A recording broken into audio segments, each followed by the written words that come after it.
Peter Lynch pernah berkata, di belakang setiap saham adalah sebuah perusahaan. Cari tahu apa yang dilakukannya. Izinkan kami Sains Tabanan Institute memaparkan hasil analisa emiten PT Java Compete Indonesia. Berikut analisa kami. Pokok pembahasan dalam analisis riset investasi PT Java Compete Indonesia Tbk ialah yang pertama, analisis ekonomi global dan lokal, kedua, tinjauan industri dan posisi persaingan, ketiga, analisis laporan keuangan, keempat, analisis valuasi saham, kelima, analisis risiko investasi, dan keenam, tata kelola perusahaan. Deskripsi bisnis dari PT Java Compete Indonesia Tbk sendiri, ia didirikan pada tahun 1975 dan pertama kali melantai di Bursa Efek Indonesia pada tahun 1989.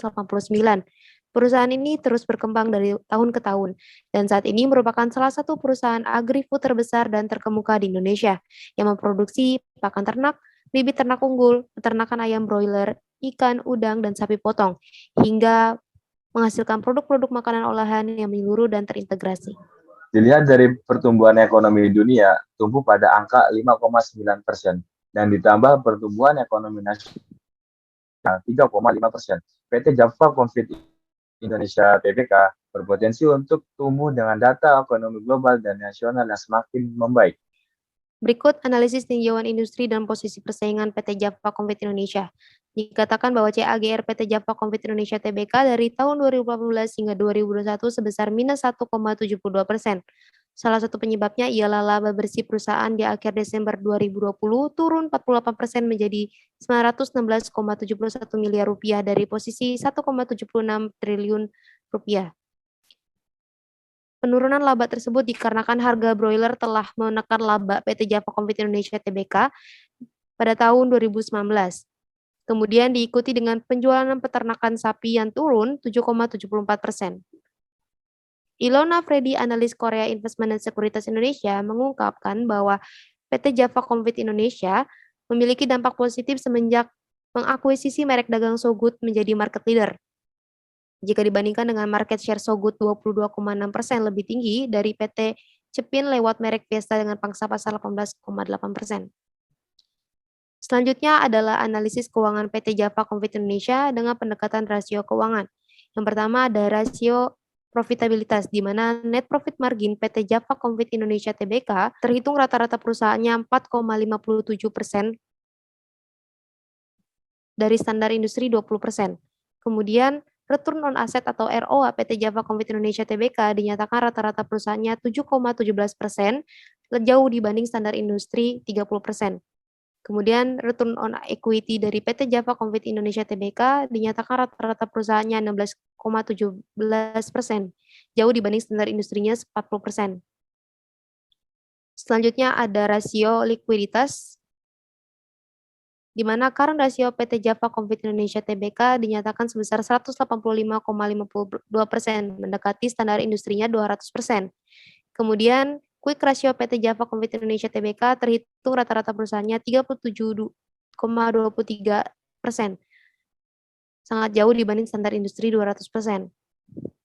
Kemudian diikuti oleh perhitungan rasio leverage, di mana debt to total asset rasio PT Java Compete Indonesia berada di rata-rata perusahaan 58,6%, di mana itu melampaui standar industri 30%. Kemudian ada debt to equity rasio PT Java Compete Indonesia Tbk, di mana rata-rata perusahaannya 138,51%, yang melampaui standar industrinya sebesar 90%. Selanjutnya ada analisis metode Altman Z-Score, di mana dari analisis metode Altman Z-Score ini, perusahaan PT Java Compete Indonesia dinyatakan rata-ratanya sebesar 2,65%. Yang diartikan dengan nilai Z-score tersebut, maka perusahaan berada dalam kondisi gray atau area kelabu, yang disebabkan laba menurun pada tahun 2020. Kemudian pada tahun 2021, nilai Z-score sebesar 2,75% naik, yang disebabkan laba perusahaan naik dan harga saham juga ikut naik. Analisis ini menyatakan perusahaan hampir mendekati risiko kebangkrutan jika pada tahun 2021 laba kembali menaik dan menyelamatkan perusahaan.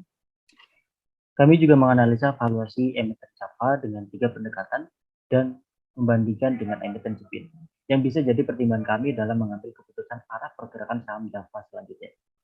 Di metode DDM Zero Growth, valuasi emiten Java dan Cepin tergolong overvalue atau mahal. Sedangkan di metode PE ratio, Java overvalue Dan berbanding terbalik dengan DDM Zero Growth di metode Price Book Value, kedua emiten termasuk under value. Namun, menurut kami, tolak ukur kinerja perusahaan berasal dari berapa besar kemampuan perusahaan dalam mencetak laba dan membagikan dividen kepada investor. Sehingga kami mengambil metode DDM Zero Growth dalam valuasi saham, yakni emiten Java dan Jepin termasuk harga yang mahal dan tidak tepat untuk open posisi buy. Selanjutnya ada risiko investasi PT Java Covid Indonesia. Kami menganalisis bahwa sumber risiko dari PT Java Covid Indonesia terdapat pada kejadian risiko pasar, risiko keuangan, dan risiko bisnis. Dari sudut pandang risiko solvabilitas, dinyatakan bahwa sejak 2018, PT Java Covid Indonesia meminjam dana bank untuk membiayai operasional derasio sebesar 138,50% melebihi standar industrinya. Kemudian kami menganalisis bahwa risiko pasar saham PT Java Covid Indonesia pada tahun 2018 hingga 2021 memiliki rata-rata ROA 7,17%, melebihi standar industrinya 30%, dan ROE sebesar 16,17% melebihi standar industrinya 40%. Hal tersebut membuat saham PT Java Covid Indonesia tidak diminati oleh investor. PT Java Covid Indonesia Tbk memiliki tata kelola yang sudah terstruktur dan jelas, seperti struktur organisasi yang terdiri dari Dewan Komisaris, Direksi, Komite Audit, Komite Nominasi dan Remunerasi, dan Sekretaris Perusahaan. Dan PT Java Covid Indonesia Tbk memiliki tata kelola terdiri dari pedoman Dewan Komisaris dan Redaksi, Kode Etik, Komite Audit, dan Manajemen Risiko. Selain itu, PT Java Covid Indonesia Tbk memiliki 25 sertifikasi halal dari sertifikasi kompetisi juru sembelih halal, yaitu Juleha, hingga sertifikasi halal MUI. Terdapat 3 poin yang menjadi pertimbangan kami dalam mengambil keputusan. Poin pertama, kondisi ekonomi pada sektor agri-food mengalami penurunan pada akhir tahun 2019 hingga 2020 karena pandemi COVID-19. Poin kedua, rasio keuangan leverage pada DER dan DAR menunjukkan perusahaan memiliki hutang yang banyak untuk pendanaan. Poin ketiga, pendapatan laba menurun drastis pada tahun 2020, namun pulih secara perlahan di tahun 2021. Dan dengan menghitung valuasi DDM, kami memutuskan untuk sell saham Java dengan target penurunan 46% terhitung dari harga 1.495 per 13 September 2022 menuju harga 808 per lembar sahamnya. Sekian penjelasan analisis riset investasi PT Java Covid Indonesia oleh tim Sahim Perbanas Institute. Kurang lebihnya mohon maaf. Terima kasih.